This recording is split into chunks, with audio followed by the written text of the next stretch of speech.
ಆಯ್ತು, ನಿಮ್ಗೆ ಈಗೇನೋ ಬೇರೆ ಆಗಿದೆಯಲ್ಲ, ಈಗೇನೋ ಜ್ಞಾನೋದಯ ಆಗಿದೆಯಲ್ಲ ನಿಮ್ಗೆ, ನೀವು ಬೇರೆ ಮಾಡ್ರಿ, ಯಾರು ಬೇಡ್ತಾರೆ. ನಮ್ಗೆ ಸಂಪೂರ್ಣ ಬೆಂಬಲ ಇದೆ. ನಾವು ಅವರನ್ನು ಪ್ರೀತಿ ಮಾಡ್ತೀವಿ.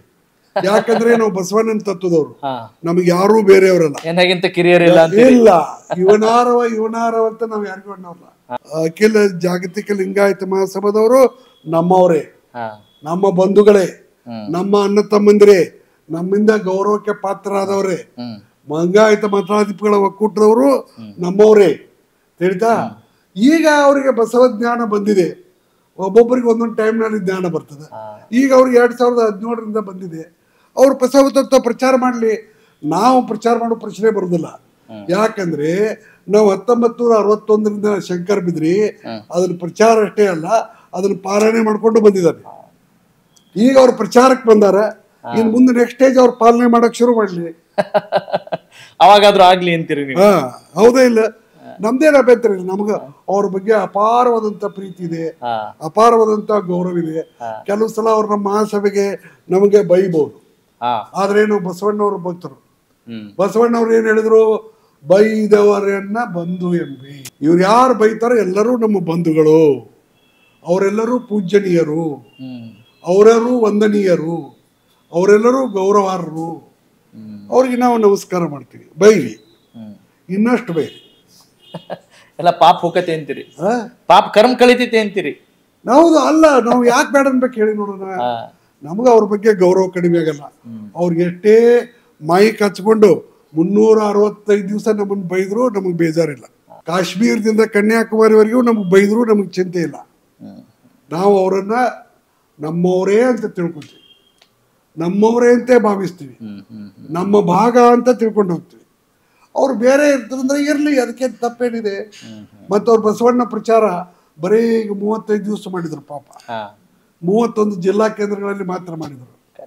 ಅವ್ರು ಇನ್ನು ಮುಂದೆ ಅವ್ರಿಗೆ ಇನ್ನೂ ಹೆಚ್ಚಿನ ಜ್ಞಾನೋದಯ ಆಗ್ಲಿ, ಅವ್ರು 365 ದಿವಸ ಬಸವ ತತ್ವ ಪ್ರಚಾರ ಮಾಡಲಿ.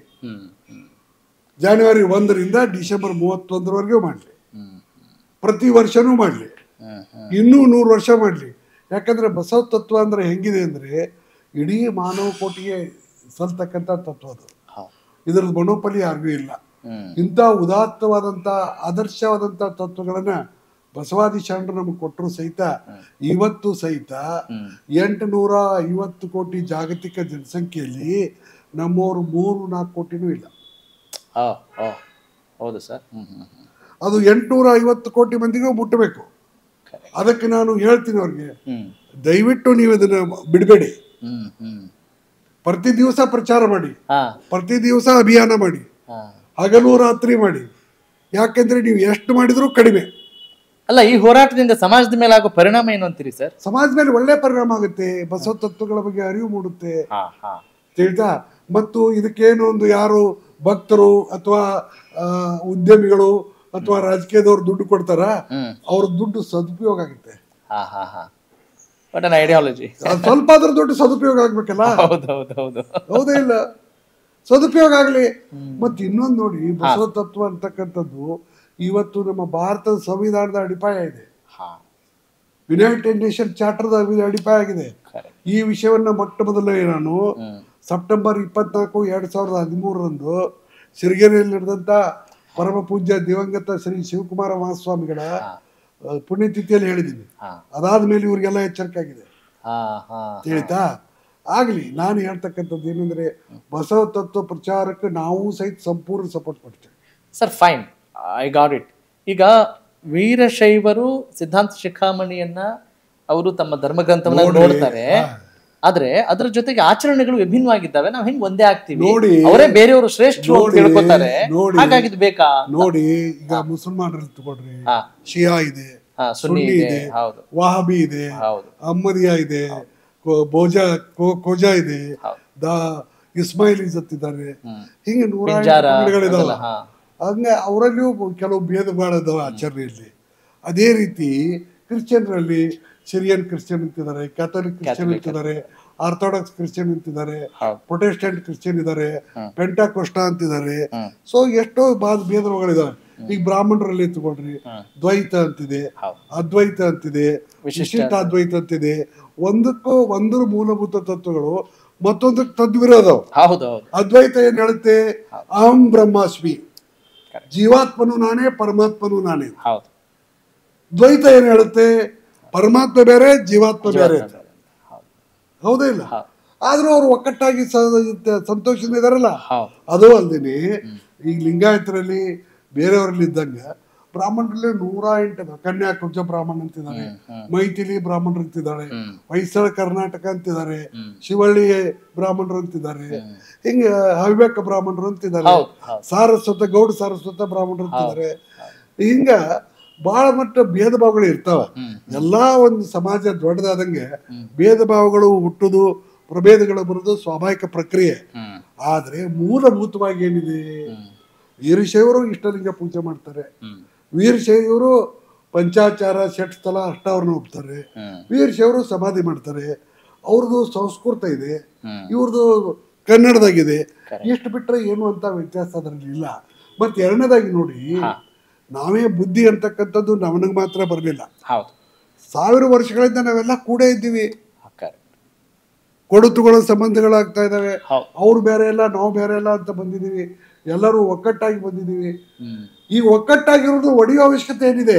ಅಲ್ಲ ಸರ್, ಈಗ ಸಿಖ್ರಿಗೆ ಒಂದು ಧರ್ಮ ಅಂತ ಬಂತು, ಜೈನರಿಗೆ ಜೈನ ಧರ್ಮ ಅಂತ ಬಂತು. ಅದೇ ರೀತಿ ಒಂದು ಅಸ್ಮಿತೆಗೋಸ್ಕರ ನಾವು ಮಾನ್ಯತೆಯನ್ನು ಕೇಳ್ಕೊಳ್ತಾ ಇದ್ದೀವಿ. ಇದರಿಂದ ಬೇರೆ ಯಾವುದೇ ಮೀಸಲಾತಿಗಲ್ಲ ಅನ್ನೋದ್ರ ಬಗ್ಗೆ ಏನಂತೀರಿ? ಇನ್ನೊಂದು ವಿಷಯ ನಾನು ನಿಮ್ಗೆ ಹೇಳ್ತೀನಿ ಕೇಳಿ. ಈಗಿನ ಸರ್ಕಾರದವರು ಬಿಜಾಪುರದಲ್ಲಿ ಇರ್ತಕ್ಕಂಥ ಒಂದು ಯೂನಿವರ್ಸಿಟಿಗೆ ಅಕ್ಕಮಾದೆ ಯೂನಿವರ್ಸಿಟಿ ಅಂತ ಹೌದು, ಎಲ್ಲರೂ ಮೆಚ್ಚತಕ್ಕಂಥ ವಿಚಾರ.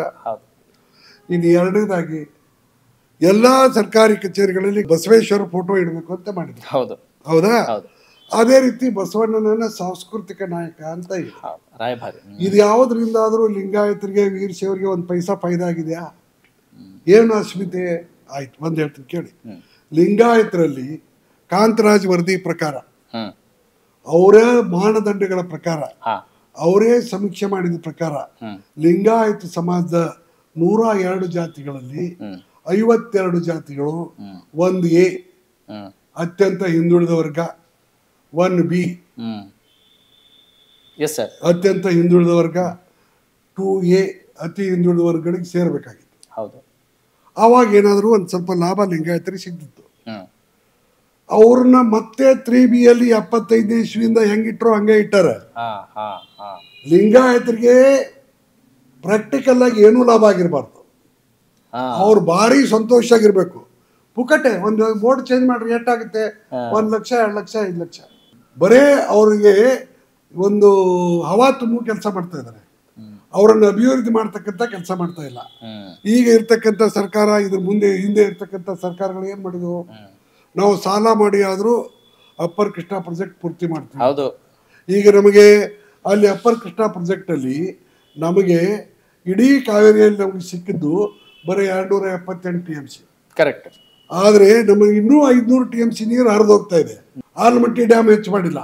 ಯಾಕಂದ್ರೆ ಅದರಿಂದ ಇನ್ನೂ 10-15 ಲಕ್ಷ ಎಕರೆ ನೀರಾವರಿ ಆಗ್ಬೇಕಾಗಿದೆ. ಅದರಲ್ಲಿ ನೀರಾವರಿಯಿಂದ ಲಾಭ ಪಡೆಯೋರಲ್ಲಿ ಒಂದು 50% ಲಿಂಗಾಯತದಾರ ತಿಳ್ಕೊಂಡು ಆ ಕೆಲಸ ಇವತ್ತೂ ಮಾಡ್ತಾ ಇಲ್ಲ. ಈಗ Bachawat Krishna water dispute tribunal award ಬಂದು 2010ರಲ್ಲಿ ಬಂದಿದೆ.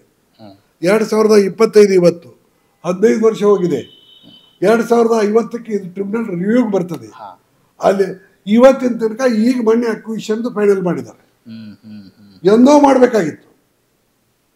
ಅಂದ್ರೆ ಅವ್ರಿಗೆ ಏನೂ ಅರ್ಜೆನ್ಸಿ ಇಲ್ಲ, ಬೇಕಾಗಿಲ್ಲ. ಅಂದ್ರೆ ಲಿಂಗಾಯತರು ಹಿಂಗೆ ಬಡವರಾಗಿ ಉಳಿರಿ, ಭಿಕ್ಷುಕರಾಗಿರ್ಲಿ, ಹಿಂಗೆ ನಮ್ಮಿಂದ ಏನಾದ್ರು ಒಂದಿಷ್ಟು ತಗೊಂಡು ನಾವು ಹೇಳ್ದಂಗೆ ಕೇಳ್ಕೊಂಡಿರ್ಲಿ ಅನ್ನೋದೇ ಸರ್ಕಾರದ ಉದ್ದೇಶ, ಬೇರೆ ಏನಿಲ್ಲ.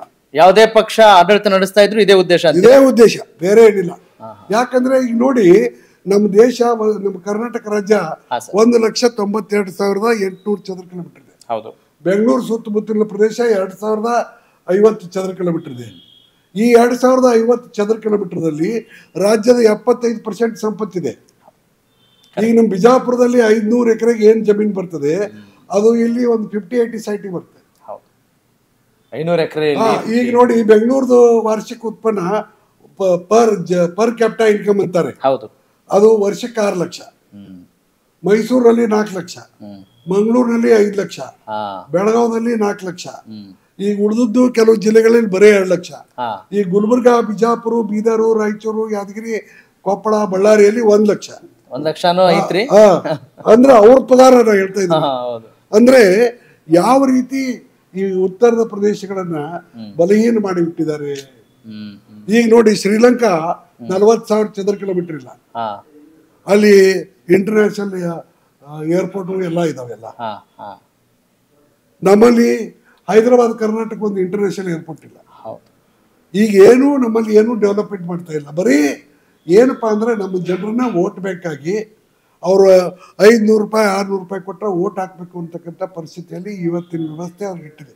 ನಾನು ಕಲ್ಲಪ್ಪ, ಮಲ್ಲಪ್ಪ, ಇಬ್ರಾಹಿಮು ಅಥವಾ ಯಾರಿಗೋ ಇವ್ರಿಗೆ ಬೈತಾ ಇಲ್ಲ.